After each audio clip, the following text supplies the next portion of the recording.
So andito tayo ngayon mga kalagalag sa Tagumbao Bridge, Barangay Tagumbao, Herona, Tarlac. Ayan. So itong kalsada na sa likod natin mga kalagalag, diretso na ng Santa Ignacia yan, Santa Ignacia, Tarlac. So ngayon andito rin tayo sa Tarlac River din ito mga kalagalag. Ayan. So pinasyalan din natin ang lugar na ito at tinignan natin kung ano yung sitwasyon sa lugar na ito. Then diretso na tayo doon sa Santa Ignacia sa Tarlac. Ayan, so kita natin napakaganda pala itong bridge na ito mga kalagalag. Itong Tagumbao Bridge. Ayan, pang natin mga kalagalag. Ayan. Ayan, so ito yung bridge niya. Talagang napakaganda pala. Ayan. So ito yung paligid ngayon dito mga kalagalag sa Barangay Tagumbao. Ayan. So kita natin talagang solid din ito. Talagang maganda rin. No? Pero kagandahan dito mga kalagalag, hindi masyadong lumaki ang tubig dito. Ayan. So hindi siya, kahit itong mga damo na ito ay hindi man lang humupa o hindi siya napadapa. So ibig sabihin hindi siya inabot ng tubig. Ayan. Kahit dito sa gitna mga kalagalag may mga damo pa. So ibig sabihin yung tubig hindi ganoon kalaki sa lugar na ito. Ayan. Kagandahan dito mga kalagalag, yan, may mga dike na rin sa gilid hanggang doon sa dulo yan mga kalagalag. Yan, may dike Ayan. So protektado pati yung mga barangay diyan. Protektado siya kasi may mga dike na nailagay dyan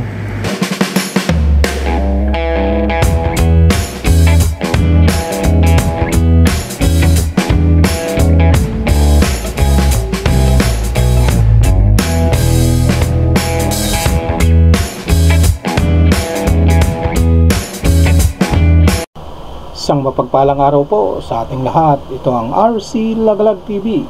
Mga kalagalag, panibagong araw, panibagong vlog at panibagong adventure na naman ang ating gagawin sa araw na ito. Mga kalagalag, kung bago ka pa lang sa aking channel, huwag mong kalimutan na mag-like, share, subscribe at pindutin mo na rin yung notification bell para lagi kang updated pag may mga video tayong bagong upload. At ngayong araw mga kalagalag, tayo'y muling maglagalag at samantalahin natin mga kalagalag ang sikat ng araw at napakaganda ang araw ngayon at walang ulan. 2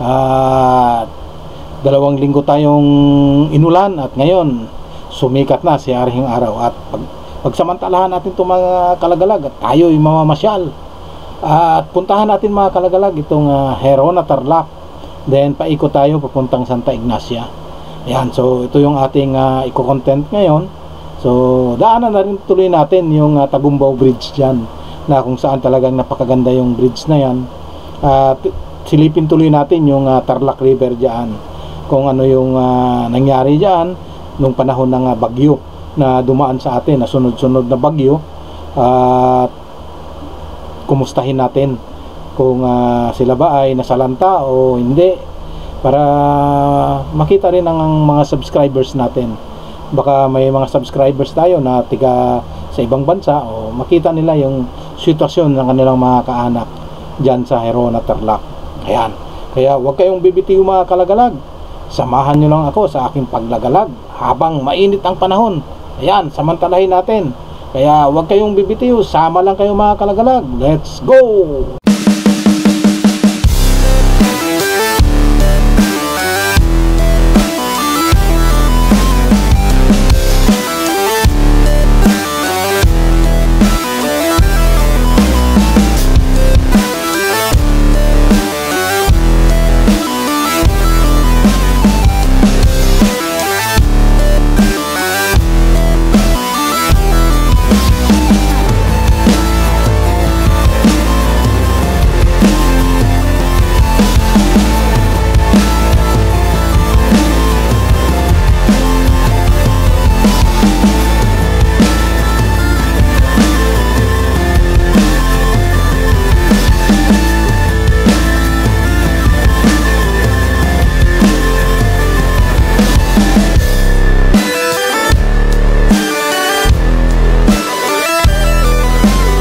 Tayo dyan mga kalagalag sa Tarlac River.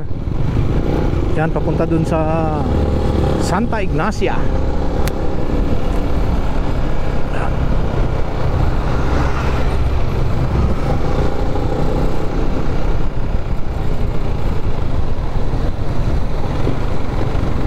So matagal-tagal din hindi nagagamit natin ito si GoPro natin mga kalagalag. Wala kasi siyang case na para sa waterproof.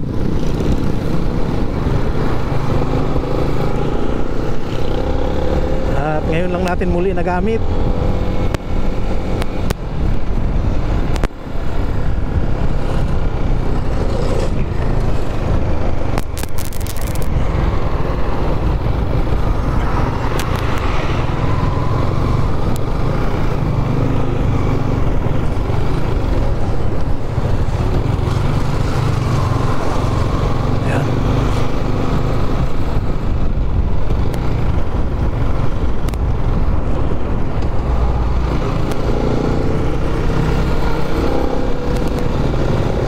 Traffic ngayon, ang daming sasakyan ngayon, oh. Dati itong lugar na itong mga Kalagalag, hindi naman ganun karami ang sasakyan. Ngayon ay Friday. Ayan.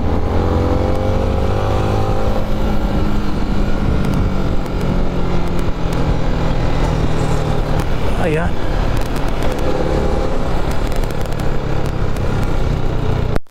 Ciao. Sarap ng kain nila, oh.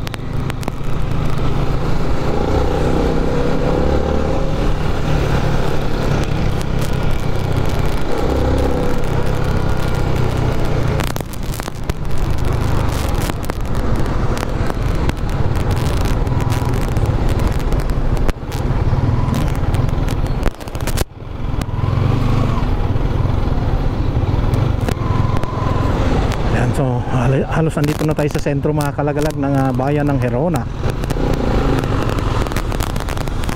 Yan. Mag left turn tayo dito.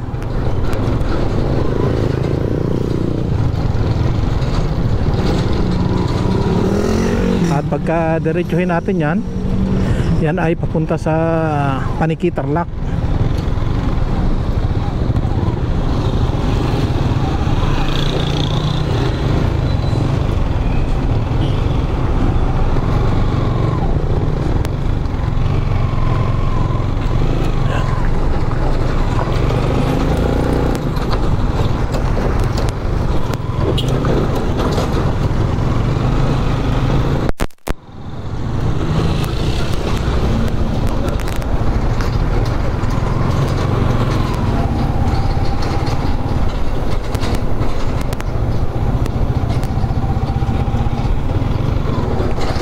So ito yung pinakasentro nila dito mga Kalagalag sa Gerona.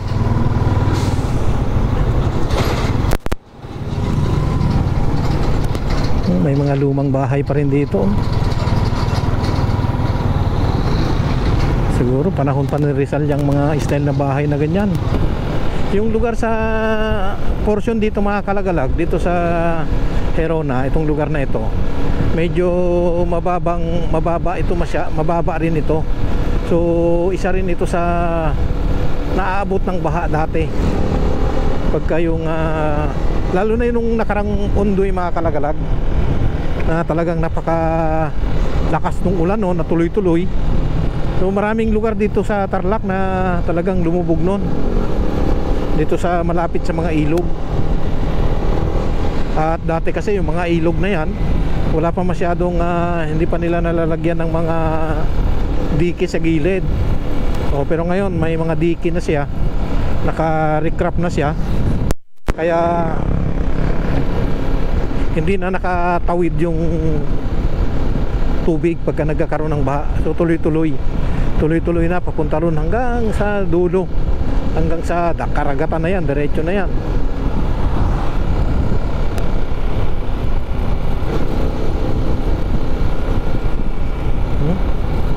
So ito yung lugar dito mga Kalagalag.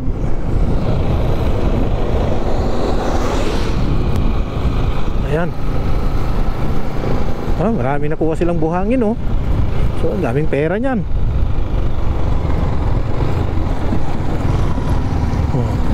Yan ang resulta ng baha. Yan ang profit na nakukuha nila sa baha. Ayan. So may crusher na tuloy sila, oh. Kompleto na, pati graba yan, may graba na yan.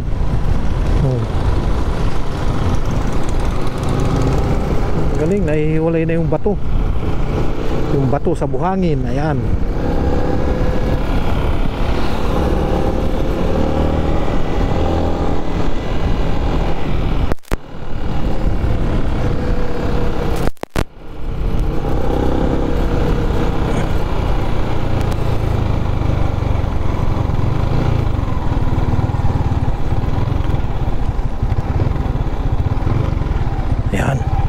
So ito yung Tagumbao Bridge. So napakagandang lugar dito mga kalagalag Oh.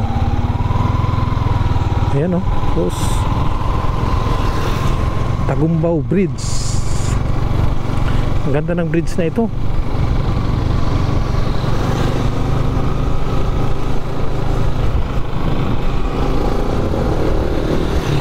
So andito tayo ngayon mga kalagalag sa Tagumbao Bridge, Barangay Tagumbao, Herona, Tarlac. Ayan.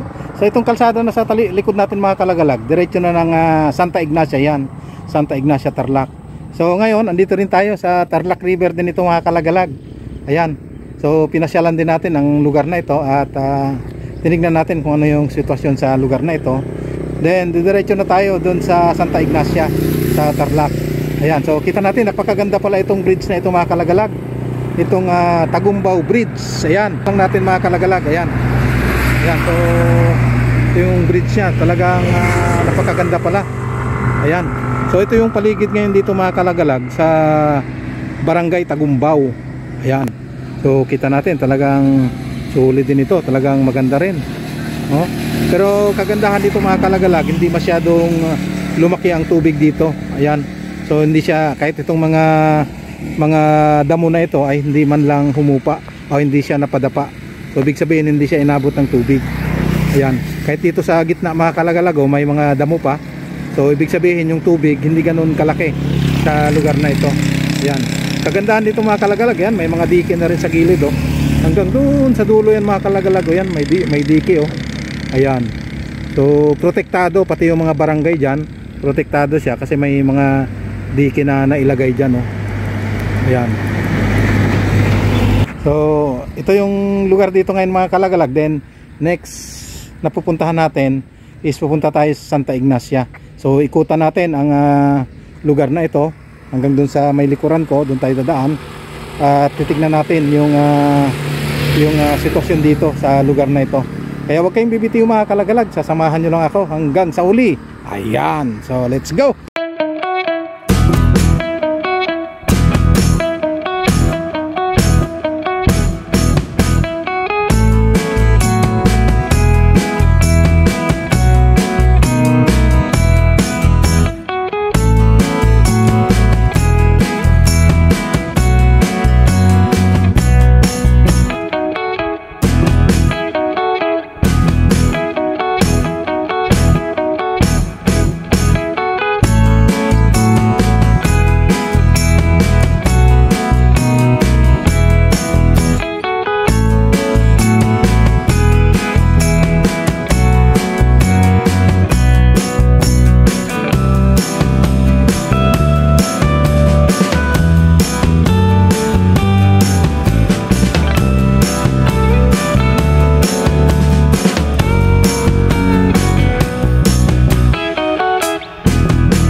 Ayan, so andito na tayo ngayon mga kalagalag sa highway. Yan, ito yung kanan natin, yan yung papunta sa Santa Ignacia proper. Ayan, so papuntang Kamiling, Pangasinan, yan, diretso na yan dyan. Yung pakaliwa naman, ito yung papuntang Tarlac City proper. So pakaliwa tayo mga kalagalag at papunta naman tayo sa Tarlac City proper. Yan, so malapit na lang yung kwan dyan mga kalagalag, yung bayan, siguro mga 1.5 kilometers. Ang bayan na yan ng Santa Ignacia, or 2 kilometers mga ganon. So papunta na tayo mga kalagalag sa Tarlac City. Ayan, so kita nyo talagang nakasurvive tayo mga kalagalag. At napakaganda pala yung paligid dyan na nadaanan natin. At yung mga rice farm nila talagang sulit, napakaganda. Ayan, ayan, so naikot na natin mga kalagalag itong Heron at Tarlac hanggang dito sa Santa Ignacia mga kalagalag. Ayan, so nalampasan natin yung bayan nila na talagang napakaganda rin ang bayan ng Herona. Then tumawid tayo mga kalagalag sa Tarlac River at dinaanan natin itong Tagumbao Bridge. Talagang solid naman, talagang napakaganda pala itong Tagumbao Bridge. At mabuti na lang mga kalagalag, hindi sila naapektuhan ng mga baha-baha dyan sa Herona. Although kahit mababa ang portion na yan, mababa yung malapit sa ilog, pero yung mga bahay doon na nadaanan natin ay talagang naka-elevate na rin, matataas na rin yung mga bahay, kaya hindi na rin sila inabot. At saka yung tubig mga kalagalag hindi naman masyadong tumaas din dito sa Tarlac River. Kahit dito sa may Herona, hindi rin masyadong tumaas ang tubig dyan. So yung mga damo nga ay talagang nakatayo pa at walang hindi naman nadapa.